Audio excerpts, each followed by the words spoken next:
सोनाली बेंद्रे अभी हाल ही में काफी खुश नजर आई। सोनाली बेंद्रे नजर आई अपने दर्द को छुपाती लेकिन फिर भी दर्द को बयां करती हुई।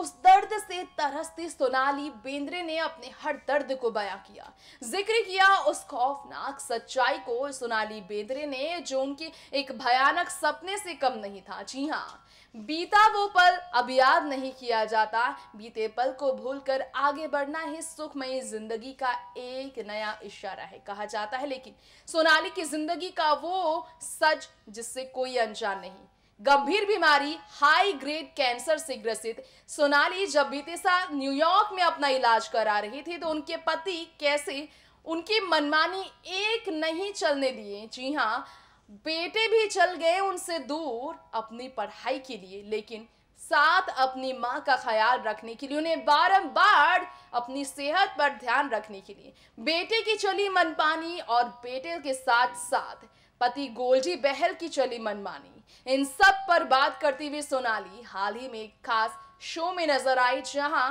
उन्होंने कई राज से पर्दा उठाया।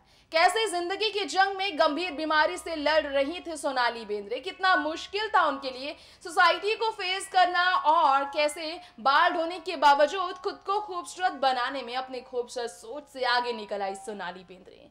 दर्द में भी तकलीफ में भी अपने पति बच्चों के ख्याल रखने के उस अंदाज को झेलती थी सोनाली बेंद्रे जो उन्हें तकलीफ देता था, क्योंकि बच्चे और पति का कहना उनकी सेहत जरूरी थी और सोनाली के लिए इससे कोई अनजान नहीं थी वो कि उनके लिए कितना तकलीफ भरा था पति को सामने देखना, पति को अपना दर्द छुपाते देखना। आइए जानते हैं ये राज सोनाली बेंद्रे से। But I would say I did go to the US. I went to New York for my treatment. My husband was very clear about it. He said, I don't want to take any chances.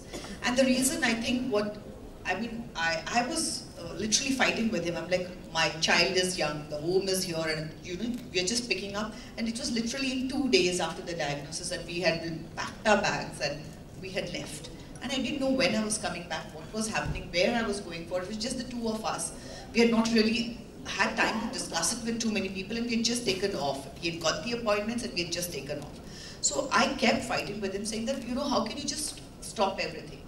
But when I reached there and I got to know the extent of this, somewhere I did honestly feel, thank God I'm here. I think that comes from the fact that there are a lot of things that now in hindsight I look at, and it was probably an instinct, but where he came from, and as he explains it to me, he said that, I know we would have got great care here, and touch wood, we have the means to, and the connections to, and the relationships where we could tap on people, but the fact remains that we went to a place where this is what they dealt with. The only disease they dealt with was this. So his logic was that if for so many years they're only dealing with cancer and its various types of cancers, so much so that the place that I went to, the entire building was dedicated to just these type of cancers. That means there has to be something in which, when you are obviously doing it constantly for so many hours, there's definitely going to be more data that's collected, there's going to be more intuition that is going to be there. He said, you were at a stage where I did not want to take a chance on this. And in his words, what he said was that I would rather say that, I overthought it and I overreacted, rather than later on feel that I should have done it. He said, I did not want to take that chance. And that was the reason why we went there. So, no offense and nothing. No, not at all. What I was leading to is that in your mind's eye and in your husband's eye, it was the outcome that was probably higher in that particular hospital, maybe because of super specialization or whatever. So to you and to your husband, decision making was based not because you didn't receive the right care or would not have got the right care, but because you felt that the outcomes there, being super specialized in that particular area and having that expertise, were higher.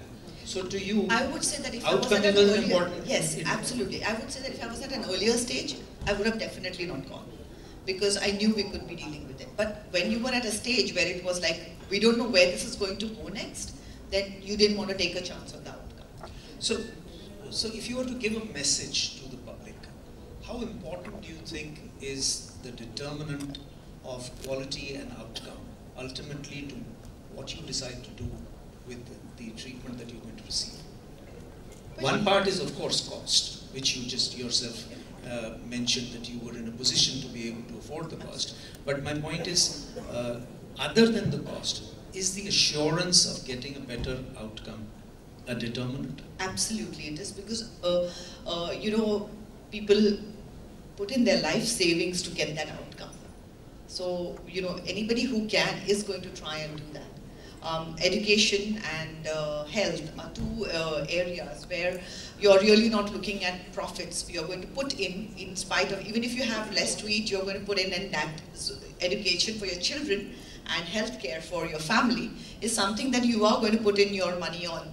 When you say saving for the rainy day, these are the rainy days that you're saving for. Just sorry to interrupt you. Yeah. Do you have a medical insurance? But not the one now that you can use abroad. But you do have. But I do say that we need to have the insurance, and that is what takes us through. And what Arnav was saying is true. My father is a government servant, and CGHS plays a very important role in our family. So insurance is important, and I think in a talk that I had when I came back also, I said that medical insurance is important. You know, half the time we think this is not going to happen to me. It's for somebody else, and then when it happens is when you realize that no, it can happen to anybody, and you need to be prepared. So this is something that we do need to do. Sorry, I lost my train of thought on that, but... No, I want you to keep on in this train of thought. Okay. So tell me, how is this that in a country, the driver of the car is insured compulsorily, but the driver is not? Well, I think the employer should have the insurance for the driver also. So suppose you are the driver or I am the driver, our car by law is insured. But We cannot drive on the vehicle So are on you the road. asking me that but by the law government should says there be nothing. insurance? Our regulation says nothing that you and I should be covered by insurance. So maybe this is the right thing, that what he's saying, maybe this is the voice that should be spoken about. So please. And yeah, and we should be discussing. But having said that, there are a lot of things here that as a layman, I still don't know, because it's a subject that is definitely, first of all, the medical terms frighten you. The moment you hear them, I start feeling what is happening, and I start palpitating just hearing the terms. And it is a disease that is scary, no doubt about it. But you know, it is not a disease that can be diagnosed very easily. So what I'm understanding, and which obviously here, it's a room full of doctors, and I can't believe I'm sitting here and saying what I'm saying, and I mean I'm talking about it.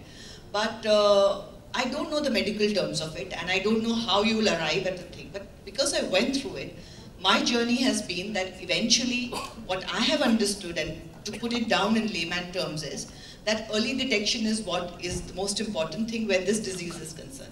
Because medicine is at a stage where if you detect it early, there needn't be such invasive treatments that we have to go through. Because sometimes, right now, I think the disease is somewhat less scarier than the treatment that you go through. The treatment is actually more frightening and more painful. You feel that sometimes. So early detection, I think, is what is the most important thing. Had I detected it early, there were more chances. It would cost me less. I would go through less painful treatments. I would have more options in where the treatment was concerned also. So for me, I didn't know this disease was so prevalent because nobody talks about it. When it happened to me, I realized in my family how many people had had it and had not spoken about it. And I was like, I wish I knew. I wouldn't have thought that, oh, this is never going to happen to me. So when I put the post out on my social media, because I was doing some work, I did not want any kind of a gossip around it, and my son, you know, children are much more tech savvy. I didn't want him hearing and reading something wrong. So I wanted to put out my story myself. So when I put it out, the response that I got was what was shocking for me. Because there were people from all stratas of society writing in to me saying, this is what happened to my aunt, to my grandmother, to my son, to my mom, you know, everybody. And there was no like a niche in society. Every strata of society they were writing in from, and they were discussing it. And suddenly I said, oh, but if this has been so prevalent, why had I not heard of it? And I never knew that this could happen, that it is so rampant. I know we all say that today the pollution, the toxins and etc. Of course they must be affecting it, and they are there, but cancer is something that's been there for the longest time. Probably it was not diagnosed as often. But when so many stories you hear when they talk about their grandmothers and their grandaunts getting it, surviving it or not surviving it, either ways. So obviously it's been around for a long time, probably it's getting diagnosed better now. But what I realized was that this was something that they were all holding on to and nobody shared it in their own families. Like there was a mother who told me that, you know, my son went through it. I did not share it with my own mother because, you know, we kept it hidden. We said it was asthma. I was like, what? Why would you do that? And it's like, no, you know, how can you share this with people? I'm like, why would you not share it with people? What I realized by sharing was that first I heard that I was not alone, that this was not so unique, I was not so special that only I had got cancer. Everybody gets it and anybody could get it. Secondly, everybody kept saying that how could you get it? You are so healthy, your lifestyle is so good, how could you get it?